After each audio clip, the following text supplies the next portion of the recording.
Di manusia itu takdire itu seneng tukaran.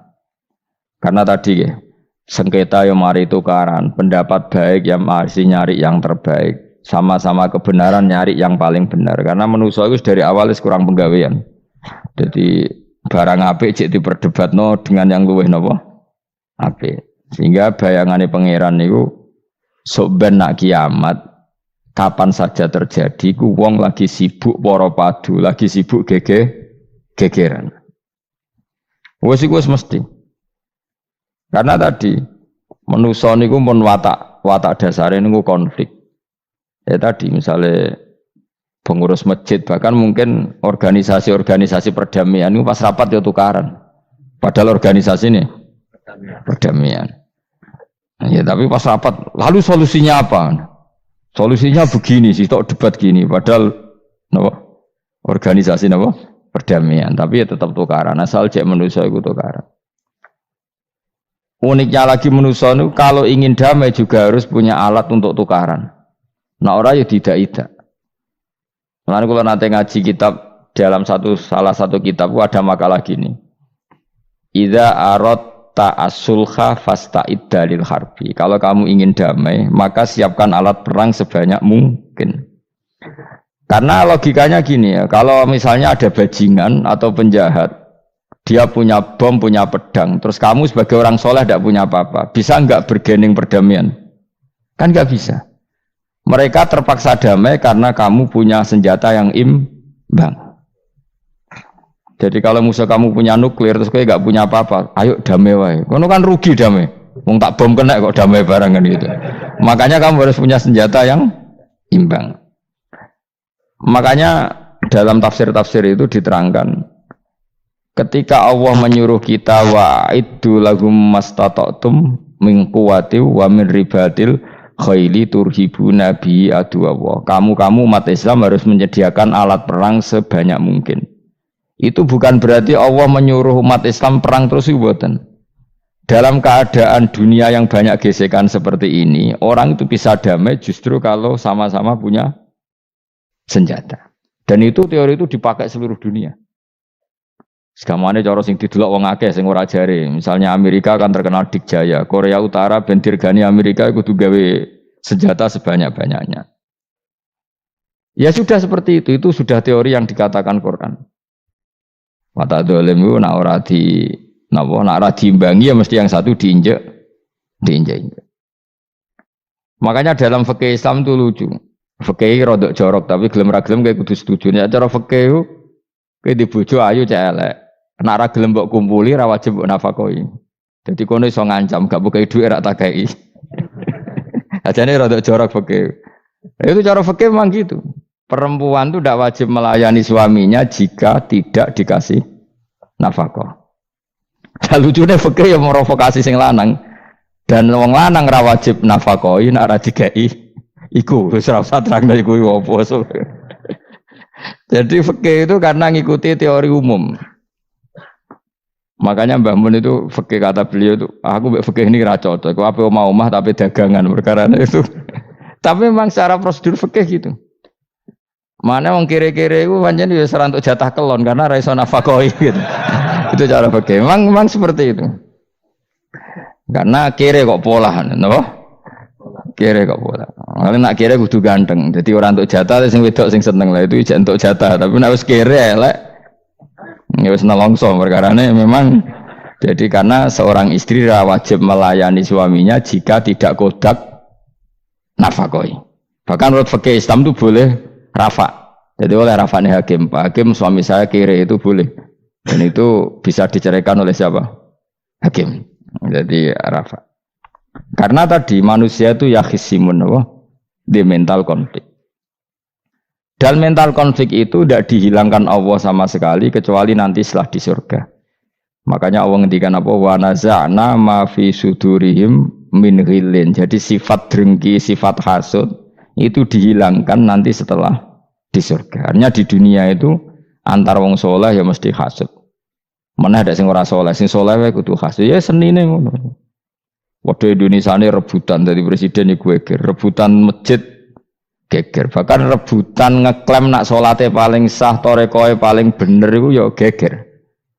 Padahal yang ngerti otoritas itu yang pangeran, tapi manusia tetap menang kalah, wae geger. Besu sak PT nak seneng dalan ya geger. Kalau sering Pak besu balapan itu kadang kisah nopo sak PT, sak PO itu. Karena nanti bayangannya pangeran itu, ya mesti terjadi yang pangeran sengendikan kiamat itu tak khuduhum wahum ya khisimun. Jadi penuramen yasin antok rapaham tak tulung bangunan arapam bangetan. Wahum fi ghaflatin minha bitakhosumin wa tabayu'in wa aklin wasyubin. Mesti manusia itu di mental takhosum saling berebut.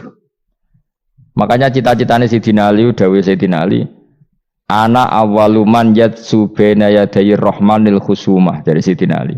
Saya nanti pertama ketemu pangeran itu akan melaporkan musuh-musuh saya. Jadi cita-citanya dene. Aku lah di rencana ngono. Aku lah di ben seru, no? Jebule bareng lapor ku alah wah ya nyoro. Sayyidina Ali pede wae anak gue wis lapor jebule. Salah. Karena apa? Ya itu tadi.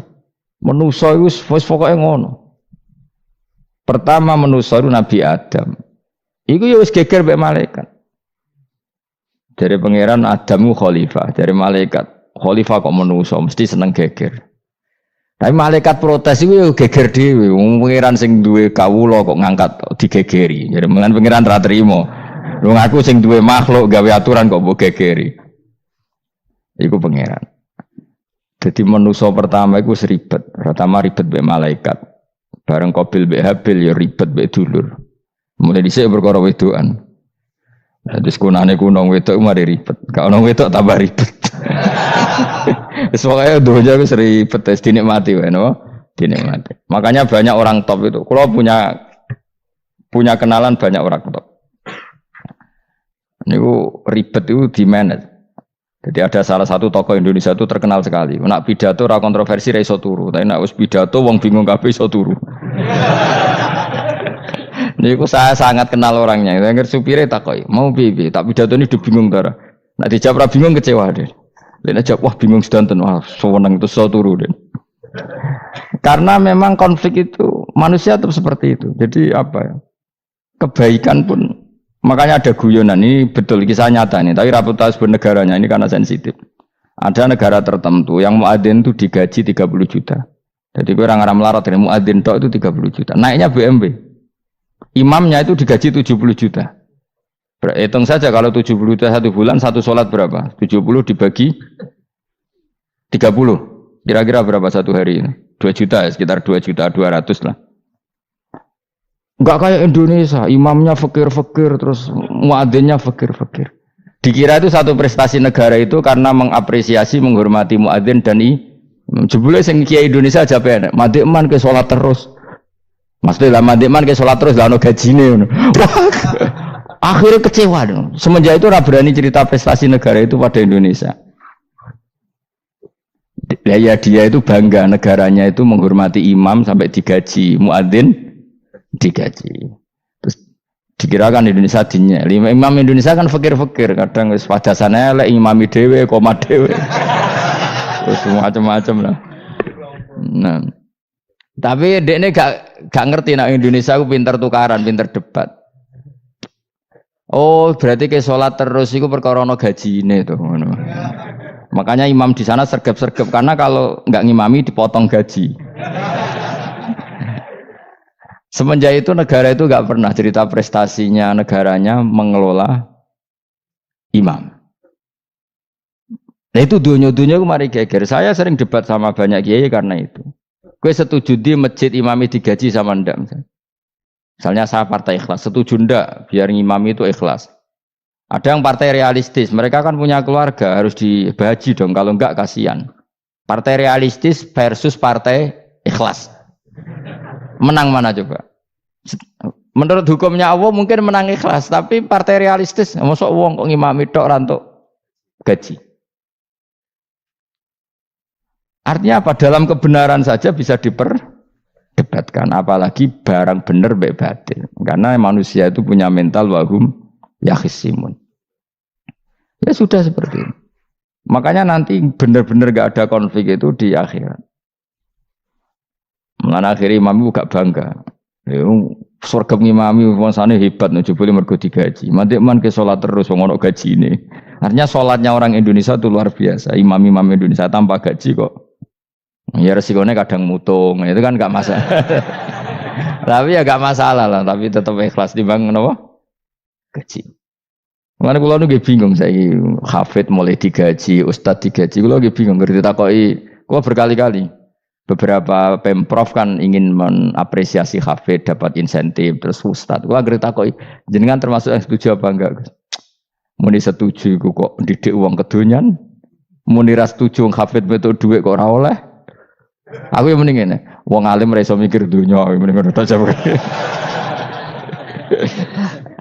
Itu yang tanya itu kadang gubernurnya tanya saya, bupatinya tanya saya, Gus di daerah mana-mana itu ustadz, guru madrasah itu dapat insentif. Cara jenengan Rembang setuju apa enggak? Aku jawabku yo ngelatih ustadz seneng duit yo ora apik. Nentang ustadz untuk rezeki ku yo ora apik. Wong ustadz fakir yo akeh tenan. Nah, kula kan wong keramat, gak mati masalah cara orang untuk gaji. Tapi kan tidak semua orang keramat. Nah, kula wong keramat untuk gaji tetap gagal maksud. Tapi rata-rata ustaz kan tidak keramat. Gak keramat bojone cerewet. Cek kumpul mertua. Ndak kalau sampean misalnya jadi ndak ini cerita Wakhisimun. Seman setuju enggak kalau ada hafid itu dapat insentif? Ayo ngaco. Setuju ora? Loh kok setuju kabeh. Terus kowe seneng hafid itu di mental materialistik. Setuju tak? Ndak. Terus kowe setuju hafid ra di duit. Mungkin ya jadi ngurusi agama. Jadi memang kebaikan saja bisa diperdebatkan. Makanya dulu kalau ulama, makanya ijtihad itu penting. Ulama dulu itu kalau gejolak-gejolokan itu dalam hal yang tidak mujma'alah ya, tentu dalam hal yang tidak apa mujma'alah. Itu gejolak-gejolokannya itu enggak pernah selesai. Karena memang sesuatu itu pasti mirip ke sana, mirip kemari.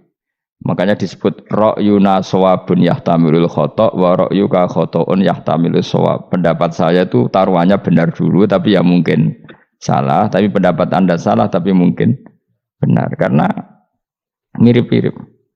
Misalnya zaman sahabat itu sudah jadi perdebatan gini. Setelah Mekah ditaklukkan Rasulullah dan setelah Rasulullah wafat dan Islam sangat-sangat kuasa, bukan sekedar kuasa lagi, sangat kuasa. Paling enggak menguasai Mekah Medina. Itu perdebatannya gini. Kita keluar Medina apa enggak? Sebagian sahabat, enggak, kita di Medina, ini ardu Rasulillah, ini muhajaru Rasulillah, tempat yang dipakai hijrah Nabi. Kita keluar dari Mekah enggak usah. Sholat di Mekah itu fadilahnya sebagaimana 1000 sholat. Wah, debat gitu. Yang separuh enggak. Nguyai segoro itu apik ta ora. Mekah Medina sekarang sudah jadi negara Islam, tapi banyak bumi lain yang belum ada Islam. Menyebarkan Islam itu penting enggak penting. Efeknya meninggalkan Mekah Medina. Hanya separuh sahabat yang meninggalkan Mekah Medina. Mimbenihim itu orang-orang keren Kak Sayyidina Ali. Sayyidina Ali akhirnya Sakan Al-Kufah. Dia hidup di mana? Kufah. Abu Darda hidup di Syam. Salman Al-Farisi hidup di Palestina. Karena dia milih pendapat kok nguyai segoro. Sehingga sampai harus ditinggal. Akhirnya menyebarkan Islam kemana-mana. Termasuk barokahnya madhab itu ada yang ke Cina. Terus terdampar di Selat Malaka. Terus ada yang ke Aceh. Makanya banyak yang berpendapat Islam masuk Indonesia ya era apa sahabat. Tapi kalau ditanya bagaimana hukumnya meninggalkan Mekah Medina? Ya buruk. Negara sebaik itu kok ditinggalkan. Tapi bagaimana hukumnya membiarkan bumi lain tanpa dai? Ya buruk. Terus kayak jawabmu piye? Jadi dalam kebaikan saja ada perdebatan. Kayak gue lah misalnya, piye hukumnya dolan mbek kanca traktir ya apik. Piye hukumnya nraktir kanca nganggo jatah belanjane bojo? Elek. Akhirnya jare wong lanang-lanang, yo ono dhewe Gus ono jatah bojo atau jatah kanca. Karena duitmu cukup nak ora. Ya itu udah semua manusia itu wahum yakhisimun. Makanya sampean kalau beda pendapat itu sing biasa wae. Aja kok wong saiki kan beda pendapat geger. Beda pendapat itu sudah fitrah. Enggak mungkin lah. Kita ada beda pendapat itu enggak mungkin. Di kampung-kampung kalau ada masjid speaker di mana-mana saya sering ditanya. Wadah yang pro Gus, Kandhani nak adzan aja banter-banter, ngerameni tonggo. Nak niat salat ora usah adzan nak wis teko. Bar. Sing sitok. Sing sitok, yo ora kudu banter ben siar. Sing sitok. Mok sedemen dipisoi tok, mergo sing ora seneng malah mok misoi tok. Sing wis seneng tanpa adzan pun yo tanpa adzan rame-rame maksudnya wis salat ke milih ndi. Dulu tuh perdebatannya gitu. Abu Bakar nak wiridan yang masjid itu wirih banget. Selirih-lirihnya. Umar nak wiridan bianter. Tapi ranggo sound system ngomong zaman itu, tapi banter aja. Tapi ngrameni lah, intinya ngrameni.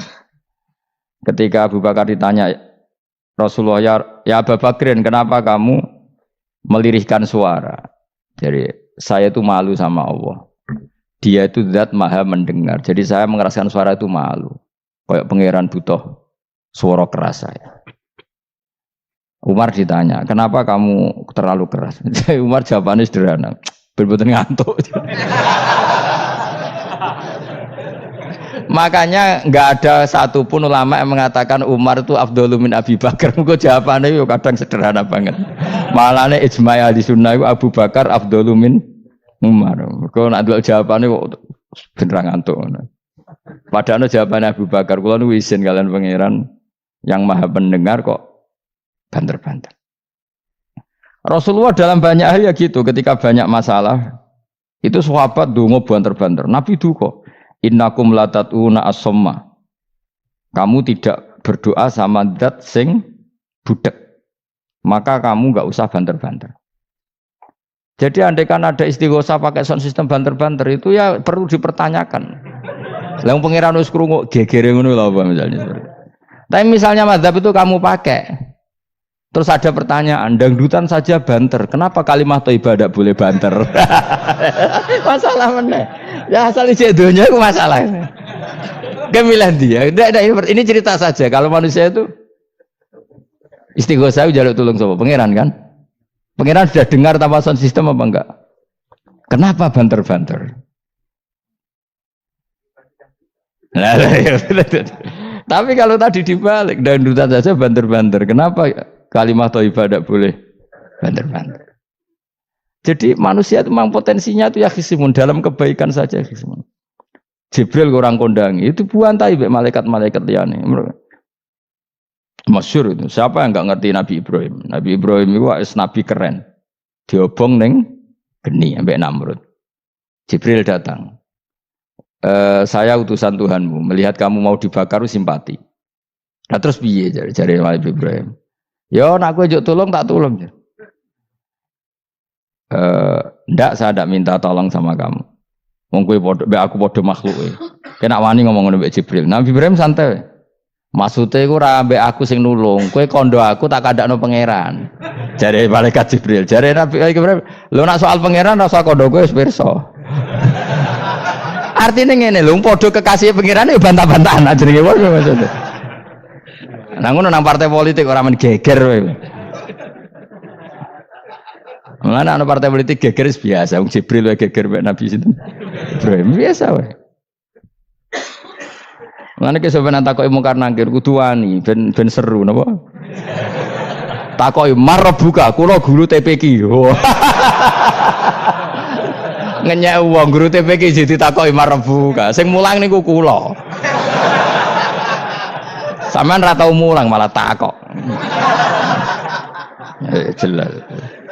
Malaikat. Ben ngerti. Itu masyhur itu, termasuk keramatnya Imam Malik itu gitu. Dia itu punya teman guru madrasah. Neng akhirat dicetakoki mungkar nakir marbuka. Malaikat Malik matur pangeran, Gusti, malaikat jenengan kandhani iki ambek guru tauhid to takoki marbuka. Akhirnya pangeran nyalano malaikat yo sing jenis ngono iku coba takoki. Lucu tuh guru tauhid to takoki. Sesuai kanjeng Nabi pisan takoki, "Waman Nabi uga." Pala perkara tok. Kanjeng Nabi Muhammad terus takoki waman. Piye to aku iku nabi malah takoki waman Nabi uga. Makanya menurut pendapatnya ulama-ulama itu pertanyaan mungkar nakir itu tidak bisa digeneralisir. Tidak semua orang ngalami itu. Saya tidak punya rencana untuk mengalami pertanyaan itu. Karena pasti pilih-pilih. Nah, angger wong ngono Kanjeng Nabi kena pisan. Terus Kanjeng Nabi apa kena pertanyaan waman Nabi Yuka. Kan ora kebayang. Makanya masyhur itu. Sama lihat itu di kitab Nurul Dzolam itu karangannya Syekh Nawawi. Syekh Nawawi Al-Bantani itu sarahnya apa itu Aqidatul Awam. Yang Nurul Dzolam yang sarahnya apa? Aqidatul Awam itu. Itu dikarang Syekh Nawawi. Itu diantara keramatnya siapa itu? Sayyidina Umar. Sayyidina Ali itu pernah minta ya Allah beri saya kasaf mukasafah. Mau kepengen roh meletene Umar zaman ning dunya ngeruwong disentai. Jajal dekne iku hubungane piye mbek Mungkar Nakir. Wani gak nyentak Mungkar Nakir. Mergo pikirane Sayyidina Ali Umar tuh ning dunya kenangane anggere wong tau disentak Umar. Jake wani gak nyentak sinten? Mungkar Nakir. Minta sama Allah supaya ngalami kasaf. Kasaf itu ya mukasafah lah. Mukasafah tahu alam gaib. Itu di dunia wali biasa. Nah kira tahu ya bangetan. Di dunia wali itu biasa dan itu pasti mustajab. Mukasafah. Umar mati kabundut terus ditunggu nih bedene minta kasaf kan. Tawanan. Umar tangi turu tangi ke kuburan sewante. Mungkin akhir teko dengan wajah yang sangat mengerikan. Sayyidina Ali nyeritakno wajahnya itu kal kidril qali kaya ompreng sing apa nyala. Wes pokoke seru. Wah, Sayyidina Ali kalah iki kiok rasane kiok. Ternyata apa? Buar Mungkar Nakir pacak kono Umar ngupatek. Kamu tahu ngedapi siapa kamu? Saya ini teman dekatnya kekasihnya Allah. Ada ini nggak ada alon kancane. Kamu tahu saya ini siapa? Ana sohibu habibillah. Saya ini temannya kekasihnya Allah. Mungkar Nakir mulai mikir, waduh, piye. Orang nyentak wes disentak sih. Ini bisa kamu pakai nanti. Weroh aku, wah aku biasa gue jalalan ngalor idul. Jebule jare Mungkar Nakir, ayo jajal waca. Ya repot. Siapa ya? Kan gowo tok ora kon maca. Kan mau gowo tok. Akhir Mungkar Nakir nangis ning pangeran. Nangis Gusti, selama ini saya biasa nyentak, kenapa sekarang malah dibentak gitu. Terus kata Allah, ya sing sopan sithik iku konco. Semenjak iku Mungkar Nakir itu punya aturan. Ya ngene aturane, aja prosedur nemen-nemen wae nek ketemu kekasihku aja garang nemen-nemen. Semenjak iku sudah ndak segarang itu. Terus Sayyidina Ali intinya terus, oh ternyata konsisten. Maksudnya Umar itu ning akhirat pun masih main sentak. Ya bagus lah konsisten, maksudnya apa? Bagus. Karena tadi manusia itu mempunyai mental wahum yakhisimun. Itu enggak bisa enggak. Sudahlah. Di perdebatan kebaikan, makanya rapat keluarga apa? Masih niate silaturahim tetap dolan ning dulur niate silaturahim bareng dulure rapati perhatian. Dolan ning aduh-aduh rapati rahab. Gremeng kan padahal niate silatur. Itu ada organisasi perdamaian, kira-kira di internalnya banyak konflik dak? Banyak, padahal jenenge organisasi perdamaian. Coba itu bom-bom dari Amerika atau mana, itu kalau ngebom negara tertentu kan karena negara ini apartheid atau apa. Tapi untuk damai juga ngelewati apa? Bom dulu. Untuk memaksa satu negara agak perang, dia dipaksa dengan alat perang. Coba Indonesia dijajah Jepang, Jepang tuh mau pulang karena dipaksa sekutu. Jadi untuk damai saja dipaksa dengan alat perang, itu dunia. Betapa ada idealnya dunia, untuk damai saja harus perang dulu. Makanya idza aratta sulhan fasta'id dalil harbi. Kalau kamu ingin damai pun harus menyediakan alat perang. Karena kalau nggak punya apa-apa pasti diinjak-injak. Ya sudah seperti itu, ini dunia, semuanya nggak pernah sempurna. Apa damai harus perang, harus paling nggak punya alat perang. Karena mentalnya manusia itu wahum yakhisimun. Sampai pas kiamat itu cek wahum yakhisimun. Makanya ya sudah seperti itu. Tapi nanti insya Allah barokah kesolehan itu perdebatannya dalam kesolehan. Kayak yang dialami malaikat Jibril dan Nabi Sinten Ibrahim. Malaikat Jibril empati ya karena kekasihnya Allah dibakar. Ibrahim merasa dekat sama Allah, gak perlu perantara Nabi siapa? Malaikat siapa? Jibril. Itu bagus ya perdebatan dua orang soleh. Banyaklah Rasulullah dengan Jibril. Ya sering kadang-kadang debat, tapi perdebatan orang-orang soleh itu memang luar biasa. Coba debat Kiai Indonesia bagi negara sebelah sisi tok. Wah, negara kami imam masjid itu digaji gini-gini. Niate pokrol coba jadi Kiai Indonesia. Mandek man kowe salat terus lah no gajine. Jadi akhirnya kan yo malu tuh. Ternyata salatnya terus itu karena apa? Gaji. Orang Indonesia tetap salat tanpa gaji, tapi gremenge jalan terus. Loh iya, saya sebagai kiai itu sering bingung kalau ditanya gitu. Saya sering kenal bupati, gubernur. Kalau sering tanya, Gus saya itu ingin mengkhidmati agama di Jawa Tengah atau Jawa Timur, ingin ngasih insentif sama guru Madin. Saya sebagai kiai kan juga bingung, muni setuju gue didik uang material, muni rasa setuju, mosok ustaz tapi untuk rezeki kok ditentang. Nah gue jenis setuju apa menolak? Mustafa sing khusuk muni setuju. Terus bosan deh nabi melarat. Ayo setuju orang. Nah aku wong alim ana takdir Mas. Suara kena dipikir itu ya suara kena dipikir. Ya karena tadi sudah wahum ya khisimun itu apa? Wahum ya khisimun. Ya sudah seperti itu. Mohon kalau terus nang. Wamtazil yauma ayyuhal mujrimun. Wa yaqulu lan dawuh sapa Allah taala. Imtazil yauma. Nggih niki oleh nafsir Imam Suyuti wamtazil yauma ayyuhal mujrimun terus wawune niku dilebokno lafaz yaqulu wa yaqulu.